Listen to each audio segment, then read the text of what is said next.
Welcome to Poonam Barhoi from the Indian Institute of Management.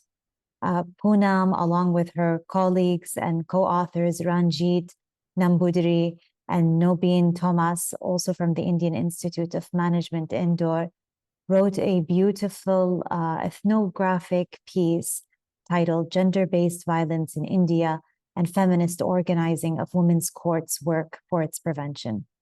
Poonam, along with her co-authors, received the Best Doctoral Student Award in the Critical Management Studies Division at the Academy of Management Conference 2023. So I'm very happy to be having this conversation with her and speaking a little bit about her work and what she has written.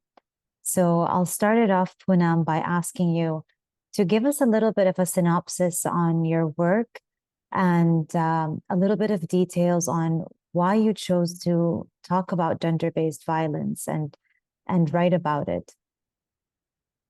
Okay. First of all, thank you so much, Leela, for doing this conversation. And I like to thank the AOM CMS division for giving me the award and recognizing my work for Best Critical Student Paper Award. And this paper is also because it is a part of my thesis, so this is very close to my heart, and this recognition is very like motivating factor for me to continue my work. So this paper, in this paper, actually, I have tried to see challenges in gender-based violence prevention work in India, especially from the perspective of the community organizations. So in this study, I looked at the case of women's courts. So women's courts are feminist organizations in India. They work in rural areas, and these are all women run organizations. The women are also they also come from the same community where they try to prevent gender-based violence, and that is why it makes it more interesting, because sometimes they have to go against the cultural norms, against the caste and patriarchal norms in their own settings. So as you asked, the motivation for this study, actually, it comes from my previous experience. Before joining my PhD in 2019, I was associated with different not-for-profit organizations in India. And particularly, I worked in Jharkhand, where I did the data collection for 2 years. And at that time, I worked with a not-for-profit organization which also works in areas of gender equality, women's empowerment. And because at that time I used to work closely in these issues, and with the Women's Court also, I was involved in various projects, and in their initial years, in mostly at that time, hand-holding projects with them were there. And because I was there and I have seen those struggles, especially when women who are coming from disadvantaged caste and class, how the justice system is inaccessible for them, and to some, and to what extent the Women's Court actually can help them to approach the justice system was my like first like research question or motivation to look at this study. And when then I joined my PhD, I thought, why not to connect my previous experience in the research, because at that time I was working from a different perspective. I was a social worker, and now I am looking it from a researcher perspective.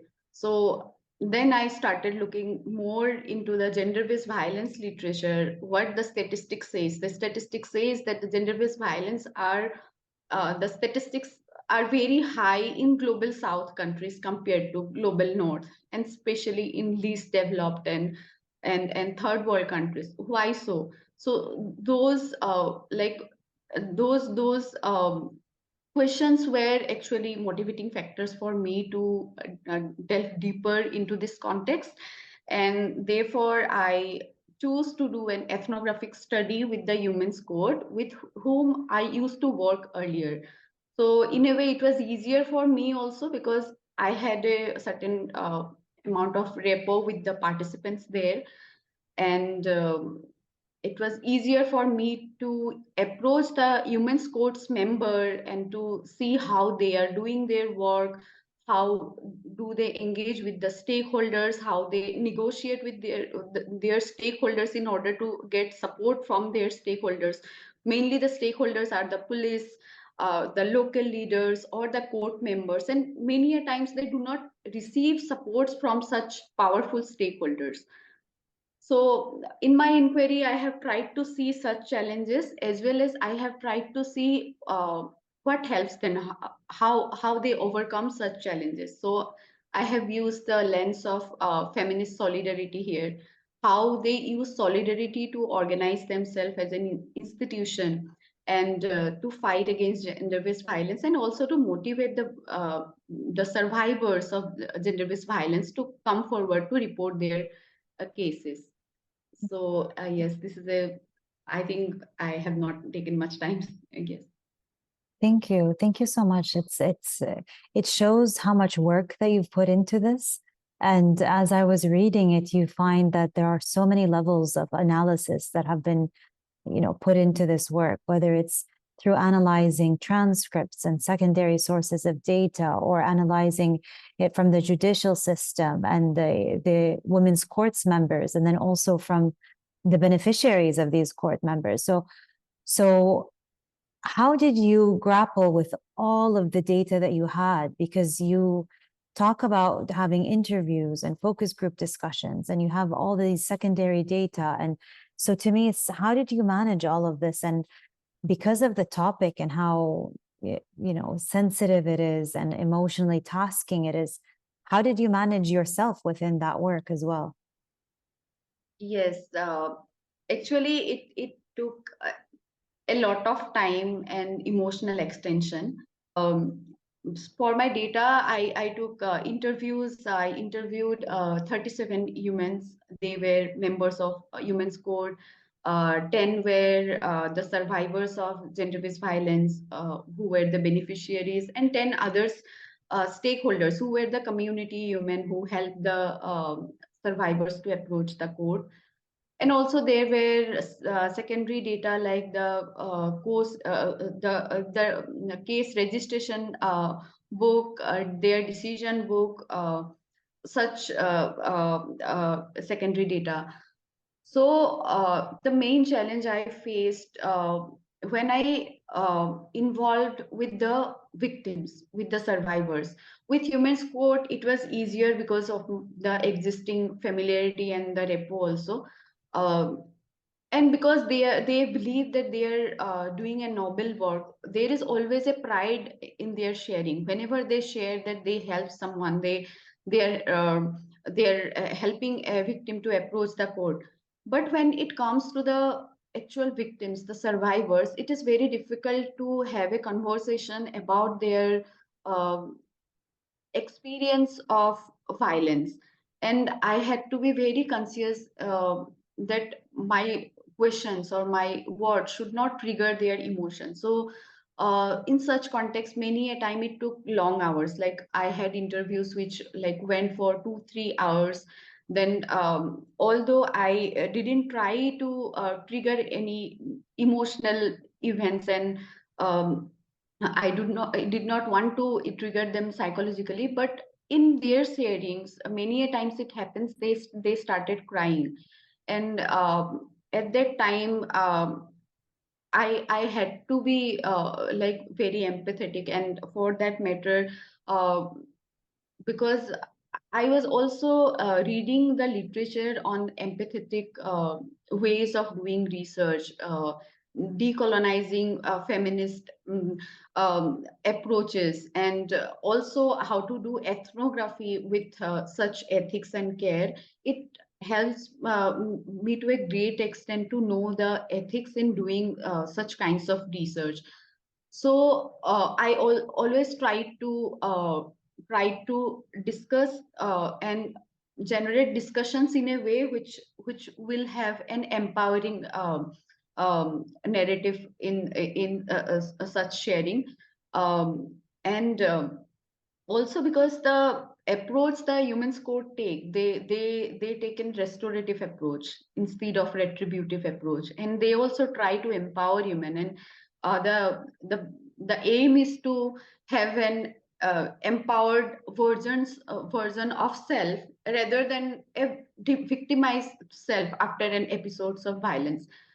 So I tried to generate such discussions, and many a times it takes time, and also like we had to take pauses, we had to reflect on our sharings, then continue the discussion. So all those challenges were there.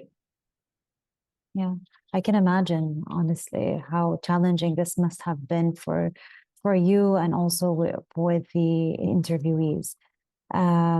So I want to ask you a little bit more about the findings of this study, because you tackle it from an individual perspective, but also you mentioned some things along the judicial system and the difficulty of accessing that. So can you just speak a bit about the findings that you gathered from the study?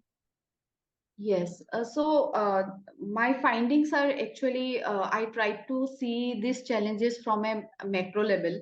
And what I found is the victims of uh, violence, gender-based violence, as well as the Women's Court member, they face difficulty in accessing gender justice because the gender justice and the judicial system itself is inaccessible because of its bureaucratic processes, and again the language and technicality of law, which is like not designed for marginalized human. Who can access the justice system is determined who can access the language of law, but the language of law is designed in a way which is not accessible for the marginalized human. And marginalized human in my case was human who are coming from disadvantaged caste and class group. They Many of them never went to school. Few of them have been to school but never completed their high school level education. So, and this is the case for all the victims as well as for the Women's Courts members. And however, the only difference between the victims and the Women's Court members are that Women's Courts members have gained certain kinds of legal training from different grassroots organizations and feminist organizations like Jagori, Mark, and Pradhan in that area, and they are somehow legally aware of these things, and to some extent they can comprehend the language of law. However, when it comes to the process of law such that it makes expectations that the victim will be able to comprehend and communicate in a way which will be understood by everyone. She has to be bold, she has to be courageous, she has to communicate in a way which will be understood by everyone. So that expectation doesn't go away even when the Women's Court members try to help them as an intermediary. And that is a big obstacle for victims when they uh, like try to raise their voice against gender-based violence. And again, certain findings are related to the power inequality and the intersectionality, because the stakeholders there, for example, the police, they sometimes do not listen to the humans who are coming from, suppose a Dalit human is coming or tribal human is coming. That happens even with Women's Court members who belongs to indigenous group. They didn't get that appropriate recognition from their stakeholders when they try to intervene in cases of gender-based violence compared to women who are comparatively like upper caste. They receive such support. So these are also coming from such social and cultural expectations, as well as the intersectionality of like gender, caste, and class. And again, I tried to see it, how what happens when after violence, aftermath of violence, how victims survive, and what role humans could play in such situations. And what my study says that in the post administrative reality, after facing violence and after going through after going through the process of court and police and everything, a life of human became very theatrical, because their neighborhood and everyone is like now interested to see what is going on in their life. They become a topic of discussion in their neighborhood. And in such situations, to regain oneself, to recraft their life with empowered version is very important. And in such situations, the human code can help them, and help them as a support system to some extent only. But this cultural barriers, this socio-economic barriers again, because victims are again sometimes they choose to stay in abusive marriages because there is lack of livelihood opportunities. So in such situations, to what extent actually the human's code can help them and empower them was my like was my attempt to explore in the study. And I adopted actually a post-colonial feminist lens in the study, and I use subaltern perspective. And because subaltern perspective talks about voicelessness and giving voice, and my attempt was to see whether it is at all possible to give voice to the subaltern, and what challenges are there. And what I found is like, to some extent it is possible, but whether what is the politics of giving voice, and to what extent it is giving voice and not distorting or erasing their original voices is also a concern. So yes, those are some of my findings. And I also tried to see then how the Women's Court overcomes such challenges with their organizing strategies, and their solidarity at work. So yes, thank you. It's very interesting. And to me, a very interesting aspect of it is the notion of giving voice and the women trying to recraft themselves within this process. And I want to ask you, what did you find here? How are the women's courts or other intermediaries able to do that with the women? Can you share a little bit about that? For the Women's Court, what I found that uh, they are a voluntary organization. They came with their own motives, and they are not they are not paid, or they do not get any remuneration from any organization, but still they are working in this issue with the spirit of voluntarism. Says a lot about their own motivation for this work. And what I found that their own motivation comes from their collective vulnerability, because they are also human from the same community with same cultural expectations and patriarchal regulations. And they are also victims of gender-based violence. They have also experienced violence. So because of their such common experience and vulnerability, it helps them to come together and to form a sense of solidarity among them to fight against violence. And where I see them is like, it's they are not totally successful yet. However, their effort, which is with feminist principle, when they try to intervene in cases of gender-based violence, although they cannot erase the tensions of the victims totally, but to some extent they give the motivation to the victims to fight for themselves, and to see their empowered self. So in such extent, I can say that they are successful to some extent.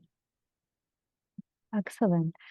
I want to ask you a final question, and I can speak to you for hours about this. But where do you want to take this work? Because I see so much potential, not just within, the academic field, but also as in a practical sense? Have you thought of taking this information and all of this insights that you've gathered and taking it back to the women's court to help the women? Yes, yes. As I have mentioned, I have worked with that Human's Code before. Um, I will definitely, I'm going to share my thesis with them, the findings with them. And I'm also considering to translate my work when it will be published and share with them, and not only to them but other humans code, because in India some studies says there are more than 400 such humans code who operate in rural areas. And like till 2015 they had some institutional funding from government, but now all of them are voluntary organizations. And in few states they have some state funding, but most of the time they are either work voluntarily or they work with the help of Women's Federation. So my study, I think it can contribute to the grassroots feminism and the organizations who are actually working in gender-based violence prevention in the grassroots areas. And I am considering to share my findings with them. And um, yes, academically I also I want to take it further and to see how in different contexts the gender-based violence can be different, because in India there are a few communities which are matrilineal. So in my study I have not considered that factor yet, and how it can have a different implication there. uh, because few studies says that although it is matrilineal, but the gender relations and gender roles doesn't change there. So the powerful, for example, the religious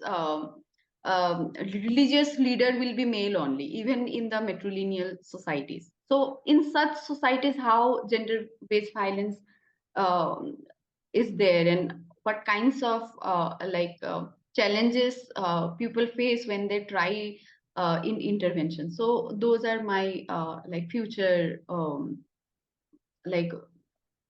planning to take the research forward. That's great. Thank you so much, Poonam, for your time and for having this conversation with me. And congratulations again to you and your co-authors for winning the Best Doctoral Student Paper Award at CMS AOM 2023. We're very proud of you and thank you for this work. Thank you so much.